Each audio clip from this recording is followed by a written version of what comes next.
Qual é o verdadeiro valor da palavra de Deus? Ninguém chamou a polícia. Não me importunam. Não me mandaram embora. Não me preocupo nem um pouco em ser preso, torturado ou morto por ler minha Bíblia. Ler minha Bíblia não parece um milagre hoje em dia. A Bíblia para nós representa a vida. Nela estão escritos todos os registros que Deus pensou ser pertinentes para que conhecêssemos e vivêssemos uma vida reta, de modo a alcançar a vida eterna. A Bíblia diz para amarmos a Deus com todo o nosso coração.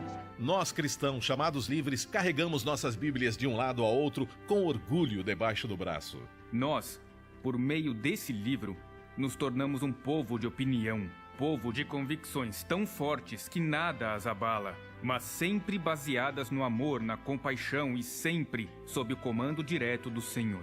Muitas Bíblias são usadas até como objetos de decoração nas casas.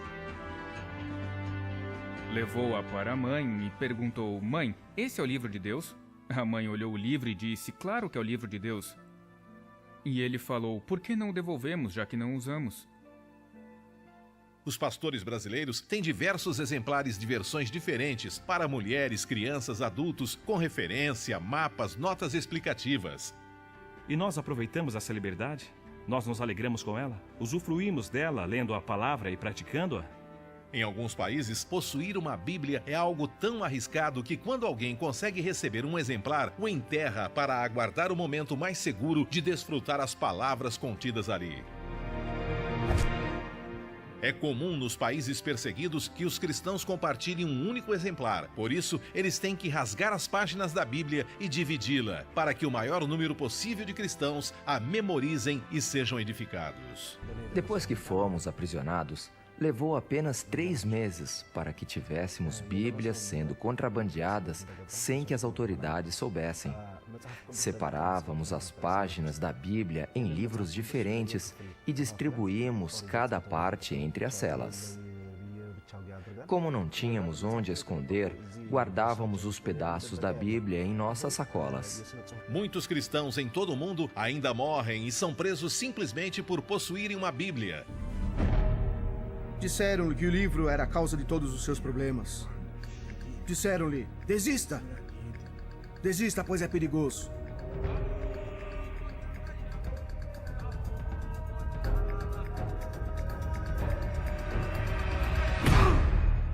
Para estes irmãos, as Sagradas Escrituras são guardadas como um tesouro de altíssimo valor que pode lhes custar a própria vida. Quando eu vi de longe que a minha casa estava sendo destruída, eu pensei na minha Bíblia.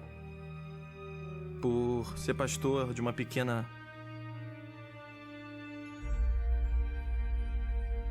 cidade, eu não sabia se ia ter outra Bíblia.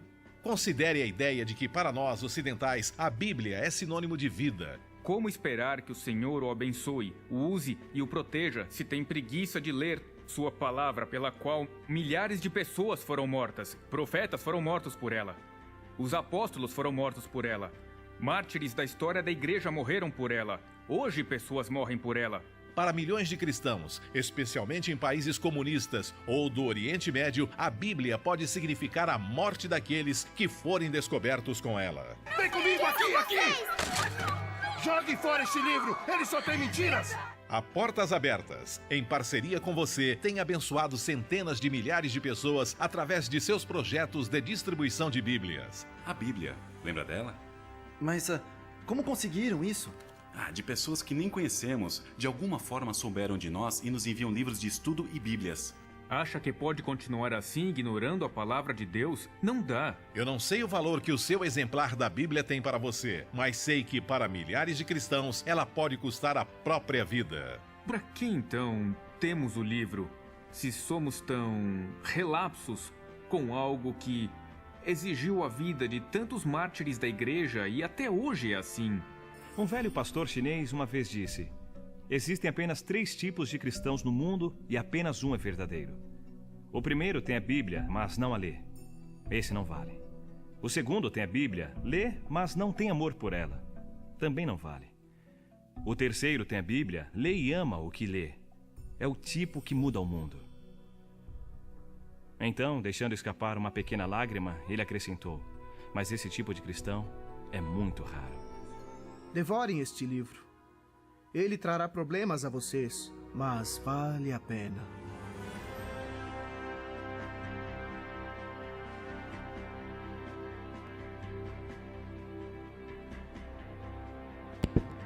Quando eu vi que a minha casa estava sendo destruída, pensei na minha Bíblia.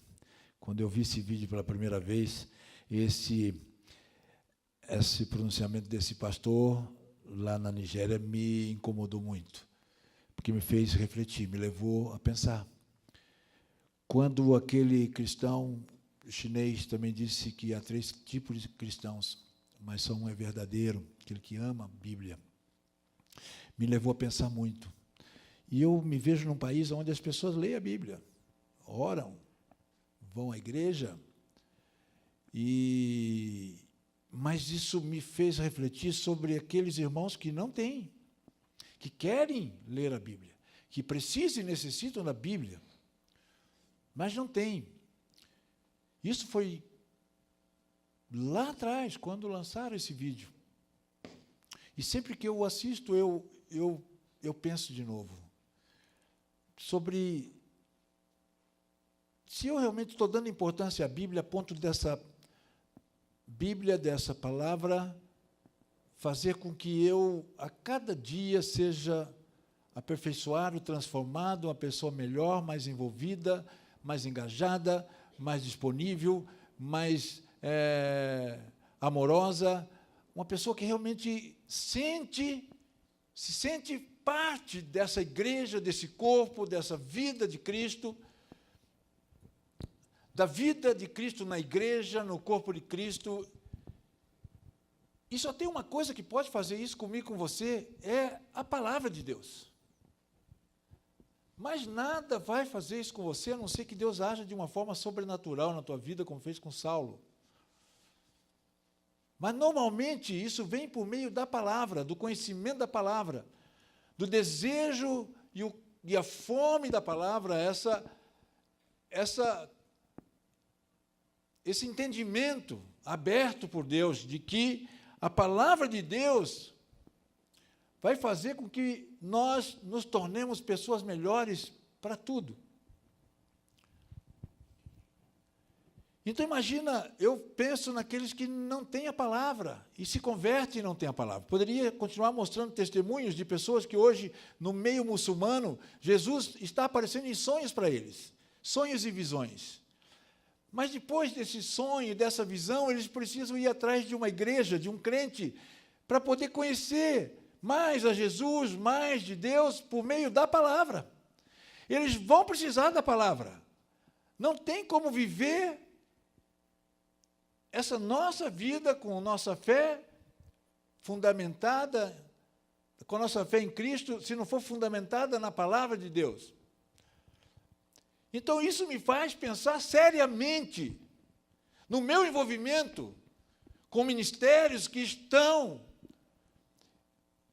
com esse compromisso, estão envolvidos, estão com essa missão de fazer com que as pessoas ao redor do mundo conheçam a Deus, tenham a palavra de Deus, que a palavra chegue até eles. Eu não consigo dormir,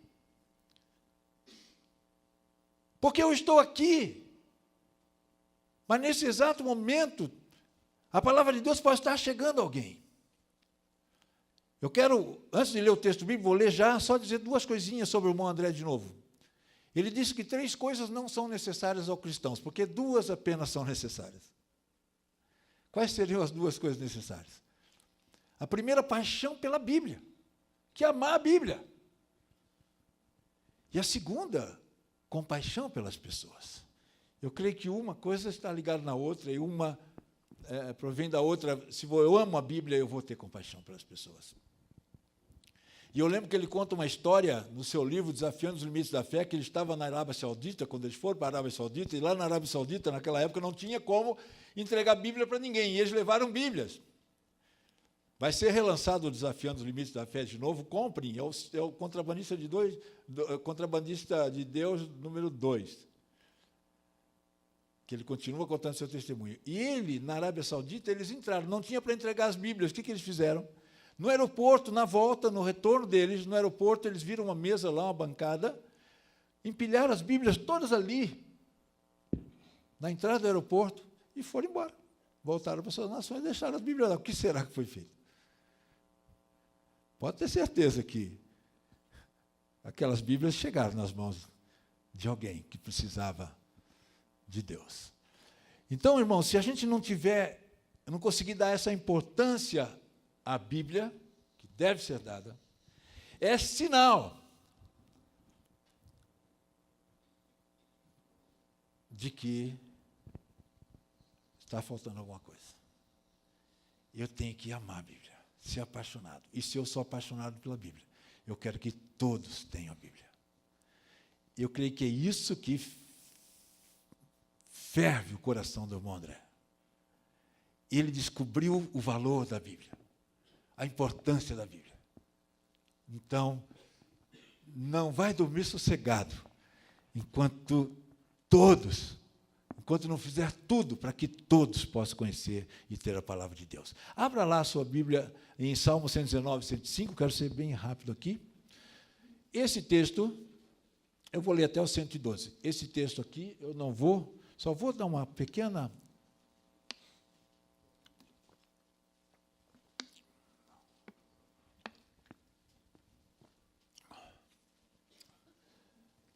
Salmo 119, 105, até o do 112. Lâmpada para os meus pés é a tua palavra, e luz para os meus caminhos. Jurei e confirmei o juramento de guardar os teus juízos. Estou aflitíssimo. Vivifica-me, Senhor, segundo a tua palavra. Aceita, Senhor, a espontânea oferenda dos meus lábios e ensina-me os teus juízos. Estou de contínuo em perigo de vida, todavia não me esqueço da tua lei. Armam ciladas contra mim os ímpios, contudo, não me desvio dos teus preceitos. Os teus testemunhos recebi-os por legado perpétuo, porque me constituem o prazer do coração. Induzo o coração a guardar os teus decretos, para sempre, até o fim. Só uma oração. Pai, em nome de Jesus, Senhor. Vai ser breve, mas eu queria que o Senhor agora falasse aos nossos corações por meio dessa breve mensagem. Que a gente possa entender mais uma vez o quanto é importante essa palavra para todos nós. E que, se damos valor a ela, para nós, devemos também dar valor a ela para todas aquelas pessoas que hoje gostariam muito de ter uma Bíblia e não têm. Eu quero te agradecer por esse dia, Pai, que estamos aqui falando dessa importância. Porque muitas vezes, com a nossa vida, não damos mais a importância devida. Com a nossa correria, com os nossos compromissos, fora dela, não temos muito tempo, Senhor. Que o Senhor fale aos nossos corações a dar o valor que ela tem nessa manhã. Irmãos, eu quero ser breve aqui. O salmista fala da vida como um caminho a seguir, mas nesse caminho, nessa vida, nem tudo será fácil.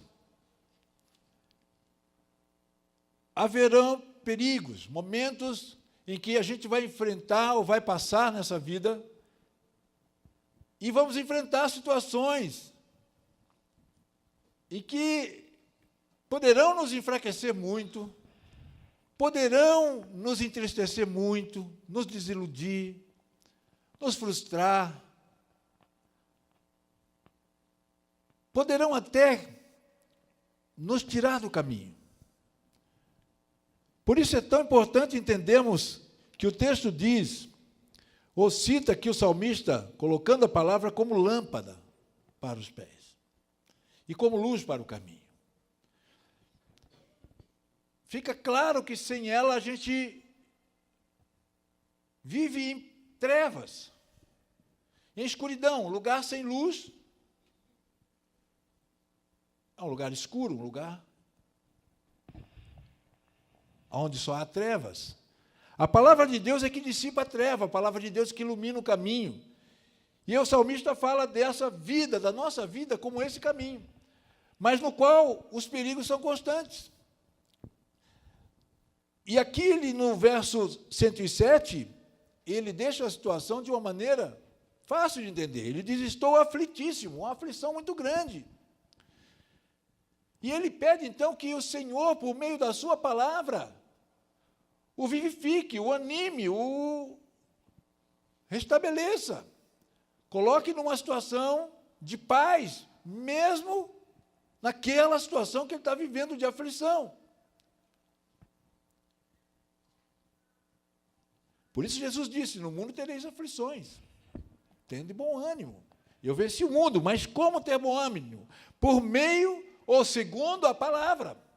É a palavra que pode nos dar esse bom ânimo, ou fazer com que passemos as aflições seguros, vivos. E ele pede para que o Senhor aceite, então, as oferendas dos seus lábios espontaneamente, né? E o ensine nos juízos do Senhor. Ele sabe a dependência que ele deve ter de Deus. Mas, nesse momento, ele está vivendo uma situação de contínuo perigo. E só tinha uma maneira de enfrentar. E ele diz ao Senhor: mas eu não esqueço da tua lei.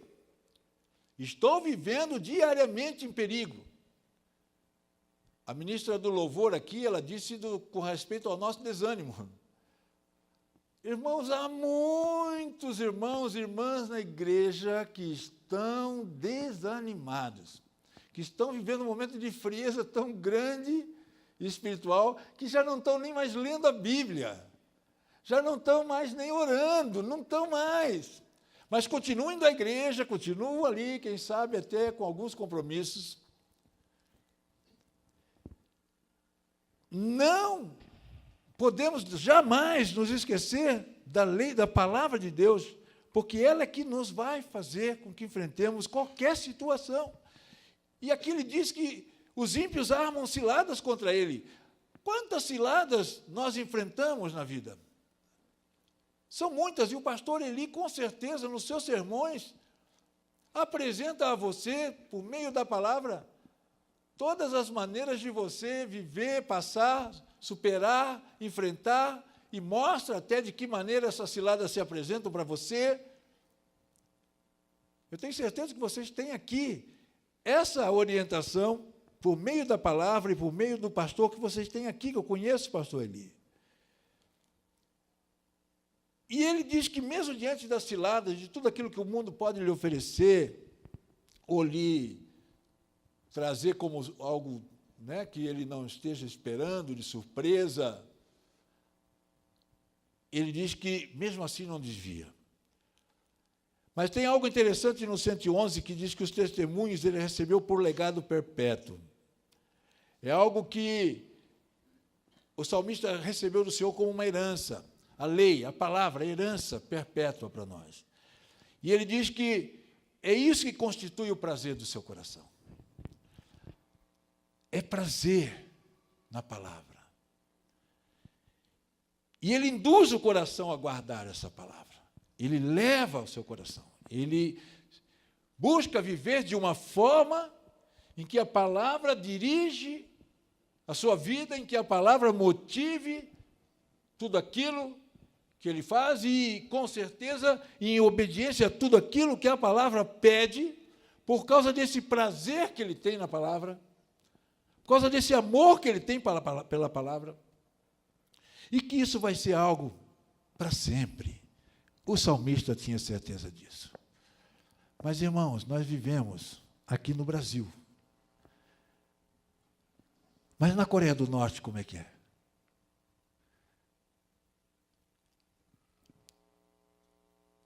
Põe lá no PowerPoint, bem rapidamente, lá no final do PowerPoint. Fazendo um favor. Nós recebemos há um tempo atrás aqui no Brasil uma norte-coreana chamada Ryu. 1,05 m, acho assim, de altura. Lá, não. Volta um pouquinho. Volta. Volta. Aí. Ryu, essa senhorinha aí. A Ryu, ela desde o início da Revolução, ela nasceu lá, ela vive dentro da Coreia do Norte, pequenininha, e não era de família de cristãos, ela não sabia, porque na Coreia do Norte tem um problema, irmãos. Quando alguém se converte na família, tem medo de contar para o outro membro da família. Tem medo pela vida dela e pela vida da família também, porque não é proibido, exatamente proibido, que alguém seja cristão lá dentro. Mas há mais de 400 mil cristãos dentro da Coreia do Norte, pelas estatísticas que nós temos. Desses, quase 70 mil, 50 a 70 mil, aproximadamente, estão presos em campos de trabalhos forçados. E a Ryu, ela é de uma família ali, não sei se vocês sabem que na Coreia do Norte também a fome foi muito grande lá, em 2011, mais ou menos, 70% da nação passava fome. Volta só um slide só. 70% passava fome. Aqui vocês estão vendo o Kim Il-sung, aquele de braço estendido, e o Kim Jong-il, que é o filho dele, as pessoas reverenciando ali diante das estátuas. Existem muitas estátuas dessas na Coreia do Norte. E é interessante que o Kim Il-sung já faleceu, e ele ainda, quando aniversaria,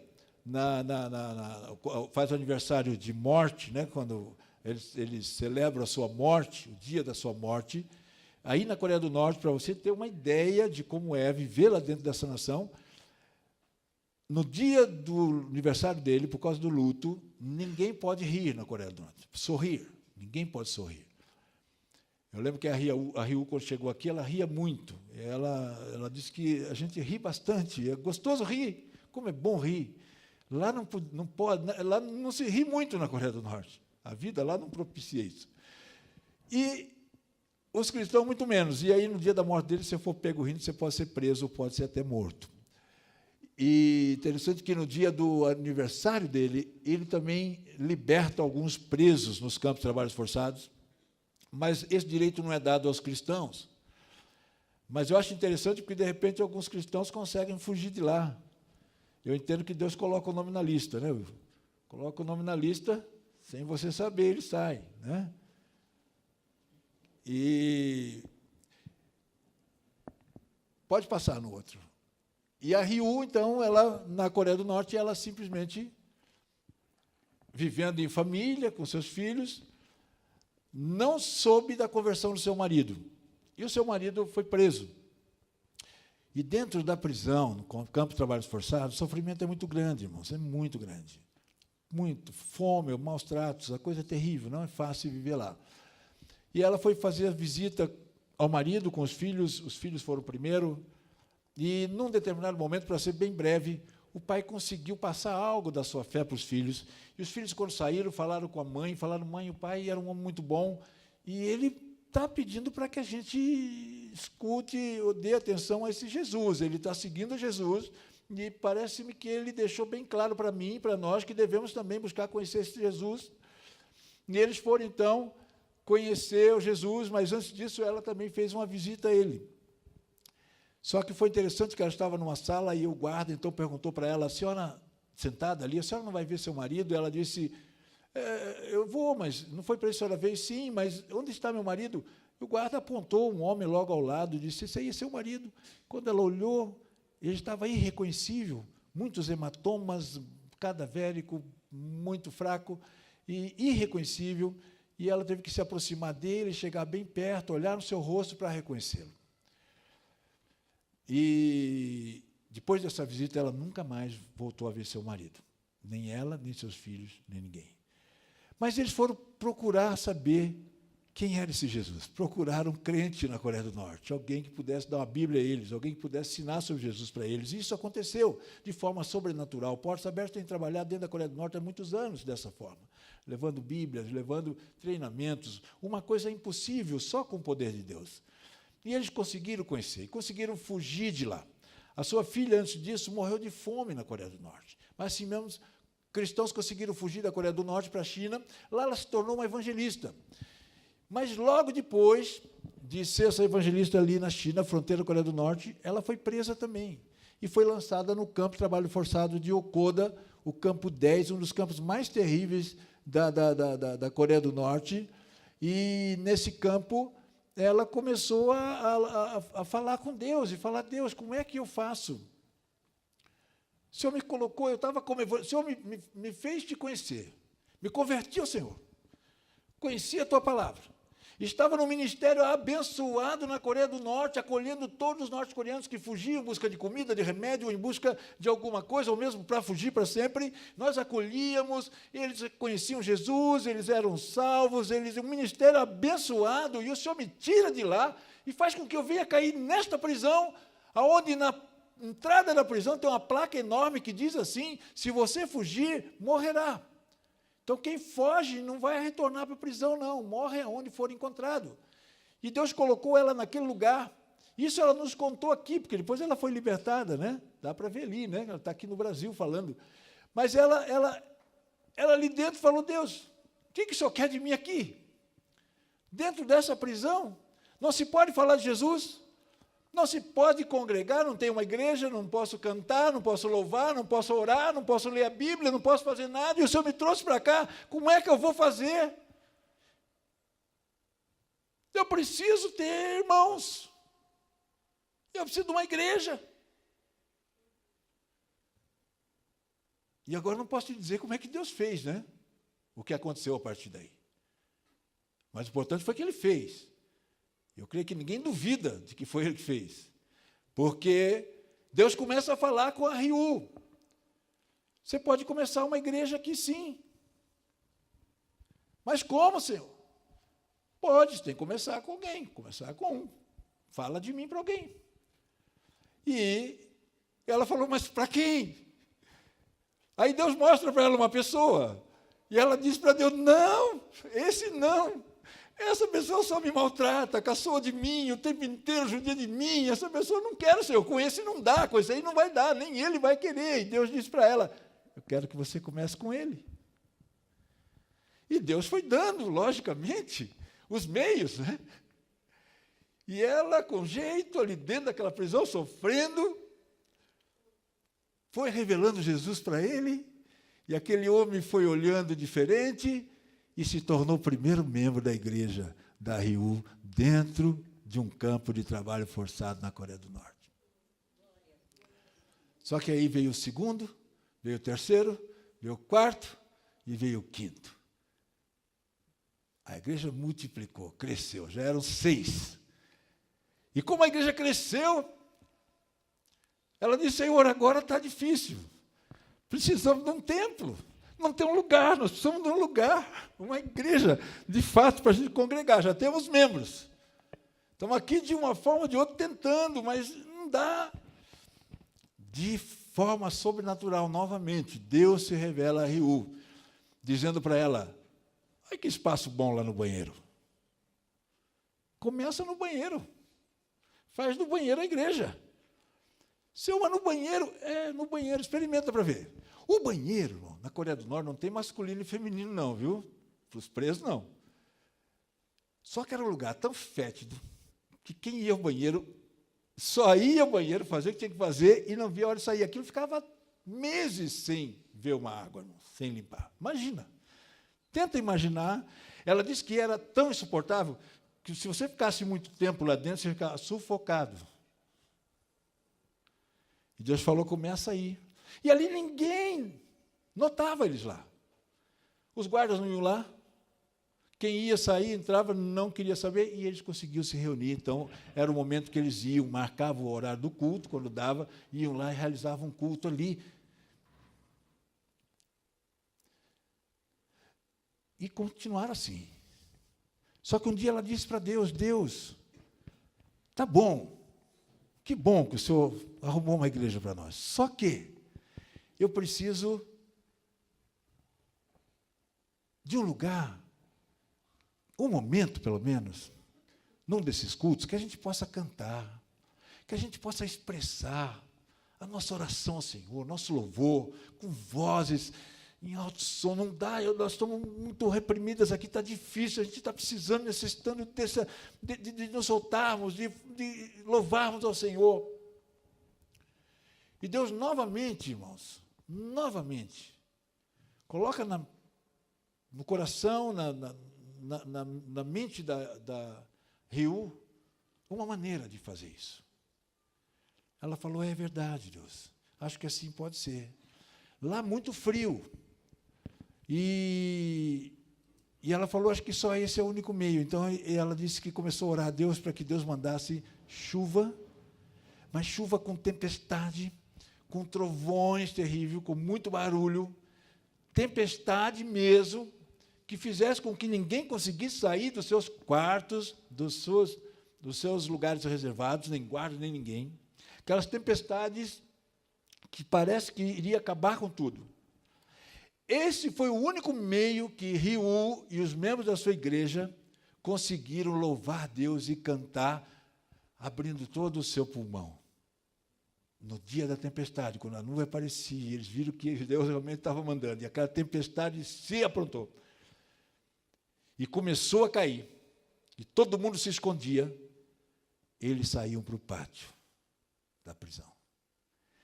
E ali eles tinham liberdade para cantar, e cantavam, e cantavam, e cantavam, enquanto a tempestade durasse. E aí nós aqui com ela, perguntamos para ela, e você, quais os louvores que você gostava de cantar? O que vocês cantavam? Irmãos, aí quando ela disse, e na vinda dela ao Brasil, em quase todas as igrejas que ela falou, ela cantou esse louvor.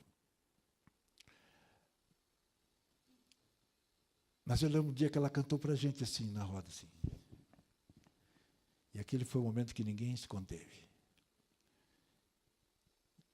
E o louvor que ela cantava no meio daquela tempestade, dentro de uma prisão, sofrendo terrivelmente.